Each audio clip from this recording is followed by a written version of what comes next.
My wife cheated with her coworker, and just as I thought I was finally divorcing her, I found out she had secretly transferred $200, $0 into an offshore account, and now she's fighting me over the house and the inheritance. Everything's turning into a legal nightmare.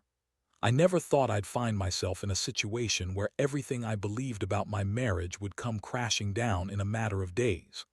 The kind of thing you see in movies, but never expect to happen to you. It all started with small signs, little things that didn't quite add up. My wife, Jessica, had always been a little flaky, but lately she'd become distant, secretive even. She'd hide her phone more often, dismiss my questions with a sharp sarcasm, and started working late more frequently. I brushed it off at first, telling myself she was stressed at work or had some personal stuff going on. But then I noticed her changing her schedule again, and her phone was always locked now. No notifications, no calls visible. I even caught her deleting texts once, which felt like a punch in the gut. I confronted her about it, and she snapped back with her usual bitchy attitude, saying I was paranoid and accusing me of snooping. She told me I was imagining things, that she was tired of my accusations, and that I needed to trust her. But I couldn't shake the feeling that something was seriously wrong. One night, I decided to do a little digging. I knew I shouldn't invade her privacy, but the suspicion was eating me up inside. I grabbed her phone when she was in the shower, and that's when I saw a string of messages on her secret account.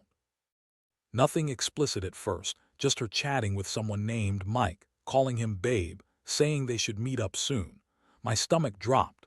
I recognized the name as her coworker, a guy she always dismissed as just a friend, but her texts painted a different picture. I read more. The messages got more personal, more intimate. She was talking about how she hated her marriage, how she loved the thrill of sneaking around, and how she couldn't wait to see him again. My mind raced.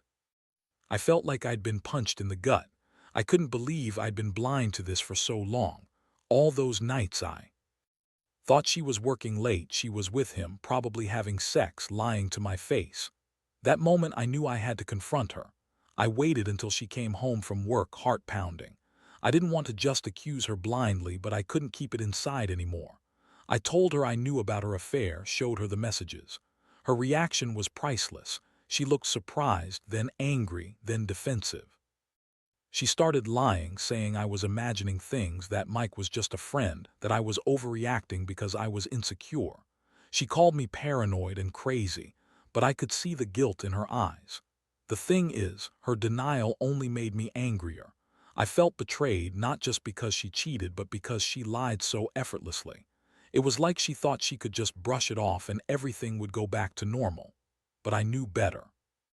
I felt my world crumbling, and I realized I couldn't keep pretending everything was okay. I needed to figure out what to do next, because this wasn't just about her cheating. It was about trust, respect, and the life we built. Everything was now in question. After I confronted her that night, Jessica's reaction only fueled my anger. She sat there, arms crossed, trying to act like she hadn't just been caught red-handed. She threw out some bullshit about how Mike was just a harmless friend, how I was overreacting because I didn't understand her, that she needed someone to talk to because I was so distant lately. She called me paranoid and accused me of spying because I was insecure. Honestly, it was like talking to someone completely different from the woman I married. But I wasn't about to let her spin this around on me. I felt a mix of rage, hurt, and betrayal all at once. I told her I'd seen enough, and I wasn't going to stay married to someone who lied and cheated behind my back.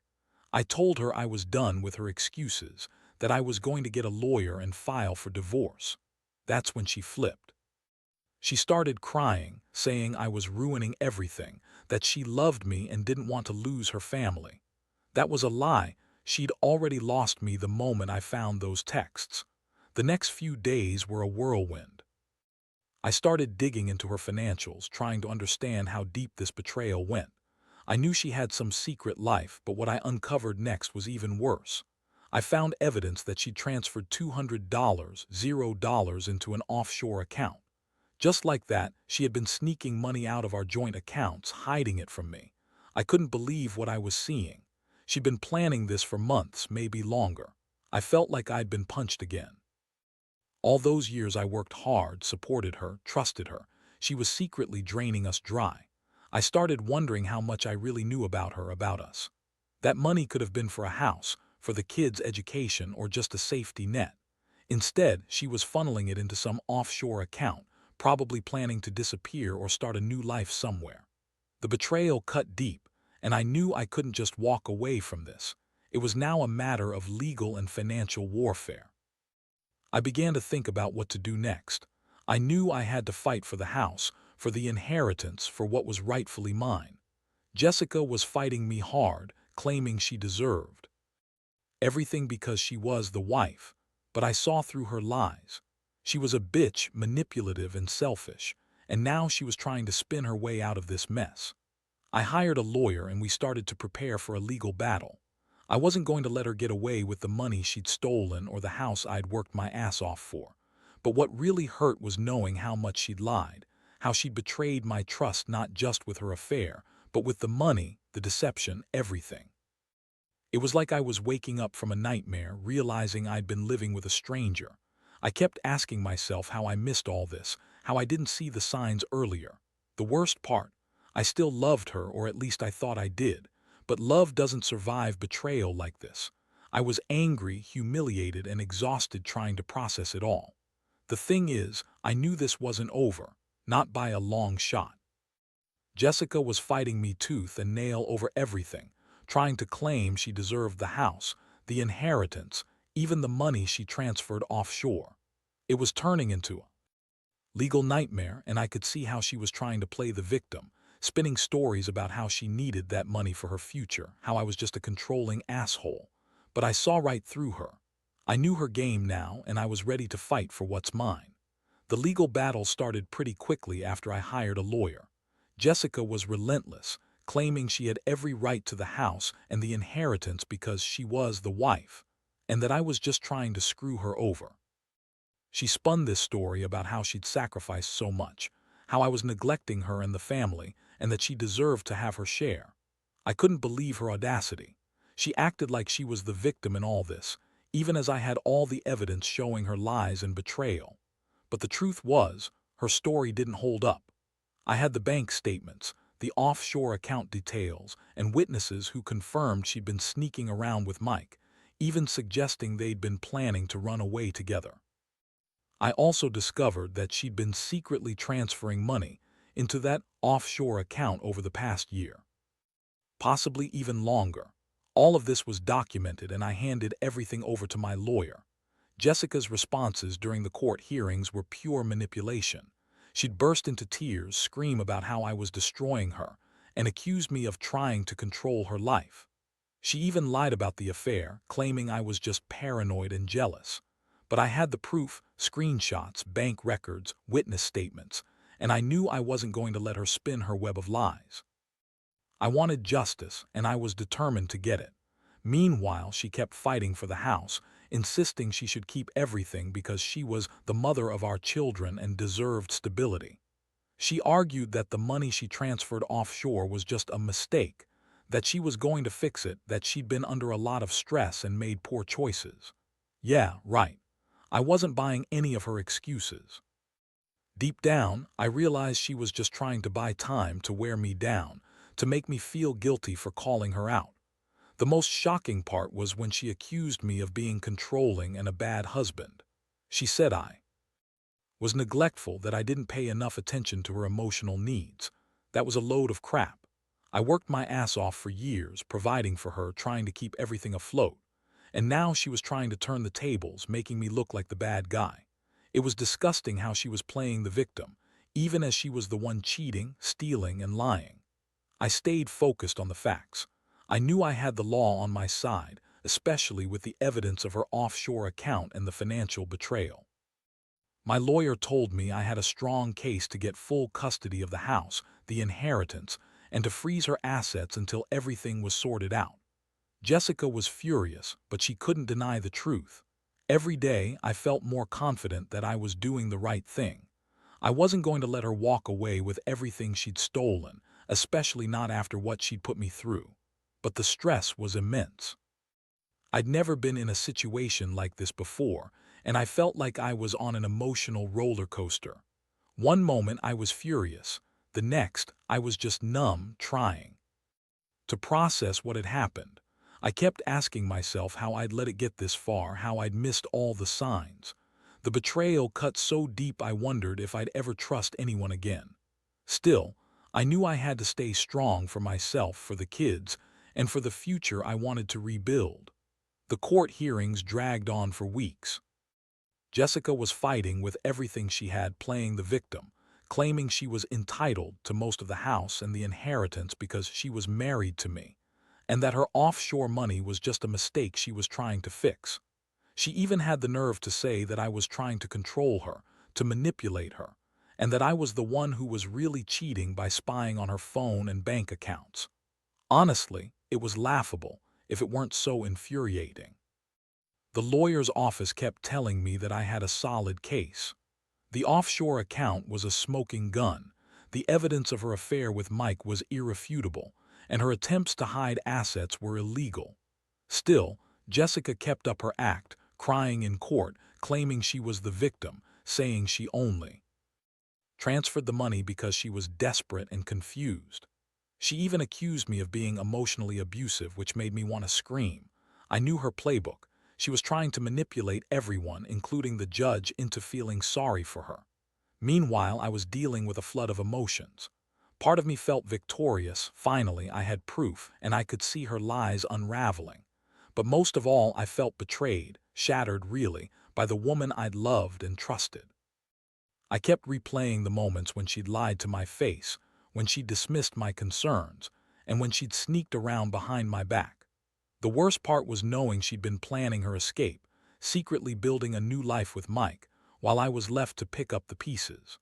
The judge finally made a ruling after several intense court sessions. It was a partial victory. I was awarded custody of the house and the inheritance, and the court froze her offshore accounts pending further investigation. Jessica was furious, screaming that it wasn't fair, that I was ruining her life, but deep down I knew I had done everything I could to get justice. Still, she refused to accept defeat. Easily, the day after the ruling, she stormed out of the courtroom, vowing to fight me every step of the way. What truly shook me was her next move. I thought I'd seen the worst, but then I discovered that she'd secretly transferred another $200, $0 into an offshore account, without my knowledge. I found bank statements showing that she'd been funneling money out of our joint accounts for months, possibly even over a year. That was the final straw. She had been planning her escape, not just with Mike but financially as well. It was like she was trying to wipe herself clean of everything, our marriage, our life, her debts to me. That discovery hit me like a ton of bricks. I couldn't believe how deep her deception ran. All those years I'd supported her, trusted her, and she was secretly stealing from us. It was infuriating, disgusting even. I felt betrayed not just emotionally but financially. It made me question everything: how well I knew her, how much she'd lied, and whether I'd ever be able to trust again. I knew I couldn't let her get away with it. I had to fight harder now to get back what was mine and to make sure she didn't walk away with everything she'd stolen. I started gathering more evidence, more witnesses, anyone who could testify to her behavior, her lies, her financial moves. I also talked to my lawyer about how to prevent her from withdrawing more money or hiding assets again. This was no longer just about the marriage ending. It was about protecting myself and my future. I realized how much I'd been blindsided, how much I'd trusted her, and how much I'd been played. I was exhausted, emotionally drained, and angry. But I also felt a strange sense of clarity. Jessica's lies, her manipulations, they all revealed her true character. I knew I had to stay focused, keep my head clear, and fight for what was rightfully mine. I couldn't let her destroy everything we'd built, not just because of her betrayal, but because I deserved stability, honesty, and respect. The road ahead was uncertain, but I was determined to see it through, no matter how hard it got. The months that followed were a blur of legal battles, financial scrutiny, and emotional exhaustion. Jessica didn't go quietly. She kept trying to spin stories, crying to anyone who would listen. That I was the villain, that I was trying to ruin her life for no reason. She'd show up at court looking frantic, claiming I was controlling her, that I was the one cheating, yet all the evidence pointed to her. The offshore accounts, the transfer records, the texts with Mike, all of it painted a very different picture. Still, she persisted, refusing to accept defeat, and I could see her desperation growing. Meanwhile, I continued to gather everything I could: more bank statements, emails, witnesses willing to testify about her behavior. I hired a private investigator who uncovered even more about her secret life. Turns out, she'd been planning her escape for months, possibly even longer. She'd set up that offshore account to hide her money, probably hoping to disappear with Mike once the legal dust settled. It was sickening to think how much she'd lied and manipulated just to get away with everything. The court finally scheduled a hearing to decide on the final division of assets, custody, and the offshore accounts. Jessica showed up with her usual bitchy attitude, trying to act innocent. She brought her sob story about how she just wanted a fresh start, how I was trying to control her, and that she deserved to keep everything because she was the wife. I couldn't stand her. I saw right through her lies. The judge listened carefully, and I could tell he was seeing through her act too. My lawyer presented all the evidence, and I felt a small sense of relief. Maybe justice was finally on my side. And then, out of nowhere, Jessica pulled a new stunt. She claimed that she had transferred the $200, $0 offshore herself because she needed to protect her assets, and that it was her money anyway. She insisted that I had no right to any of it because I was entitled to her personal funds. I was stunned. She was trying to rewrite everything, pretending she was the victim and that she'd done nothing wrong. It was classic Jessica, lying, twisting facts, and trying to manipulate the system. But I had proof: bank records, her emails admitting she transferred the money, and witnesses who confirmed her plans. I felt rage boiling inside me. This woman had lied, cheated, stolen, and now she was trying to gaslight her way out of it. I knew I had to stay strong. I told the judge everything, emphasizing how she'd been planning her escape for months, how she'd been secretly draining our joint accounts, and how her offshore transfer was part of her scheme to disappear. I begged the court to consider her actions carefully because I wasn't about to let her walk away with everything she'd stolen. The judge finally made his ruling. He ordered her to return the offshore funds to our joint account, froze her assets, and awarded me full custody of the house and the inheritance. Jessica was furious, screaming that the court was unfair, that she was the real victim, but her words rang hollow. Deep down, I knew I'd done everything I could to fight for what's right. Still, her actions had caused irreparable damage, not just financially but emotionally. I felt drained, betrayed, and exhausted, but also relieved that I was finally getting some justice. Looking back, I realized how much I underestimated her. Jessica was a liar, a manipulator, and a thief. I trusted her with everything, and she threw it all away for a guy, for some offshore money, for a new life she thought she could hide from me. The betrayal ran deeper than I ever thought possible. I learned that sometimes the person you love the most can turn out to be the person who hurts you the worst. And I learned that no matter how much you want to believe in someone, the truth will come out, sometimes painfully, sometimes suddenly. Now, it's just a matter of rebuilding and making sure I never let someone like her do this to me again. The final court ruling felt like a small victory, but it didn't erase the years of pain, betrayal, or the deep scars Jessica left behind. I walked out of that courtroom knowing I'd fought hard, that I'd done everything I could to protect what was mine. Still, I couldn't shake the sense of loss, the loss of trust, the loss of what I thought was a happy life. The woman I'd loved turned out to be someone I didn't recognize anymore. It's strange how someone you once trusted with everything can suddenly become a complete stranger, capable of lying and stealing and manipulating with such ease. Since then, I've been trying to piece my life back together. I sold the house, not because I wanted to, but because I felt it was the only way to cut ties and start fresh. The inheritance, which I was initially fighting to keep, is now tainted by everything she did, so I've decided to use it to move on, pay off debts, invest in a new start, and make sure I never let her back into my life. The offshore money is gone, recovered through the court, and I've put strict protections in place to prevent her from doing something similar again. The emotional scars are still there. I still get angry sometimes, especially when I think about how she lied, how she betrayed me in the worst ways possible. But I've also learned a lot about myself through this ordeal. I've learned to trust my instincts more, to never ignore the warning signs, and to stand up for myself when it matters most. I've realized that sometimes love isn't enough. People can surprise you in ways you never imagined, and sometimes the only way to survive is to fight back. Looking back, I wish I could say I came out of this stronger, but honestly, I feel more cautious, more guarded. I don't think I'll ever fully trust again, at least not easily. But I do know one thing. I won't let anyone manipulate or betray me like that again. I've learned that some people are just good at hiding their true selves until it's too late. And I've learned that sometimes the best revenge is moving on and reclaiming your life, even after it's been shattered.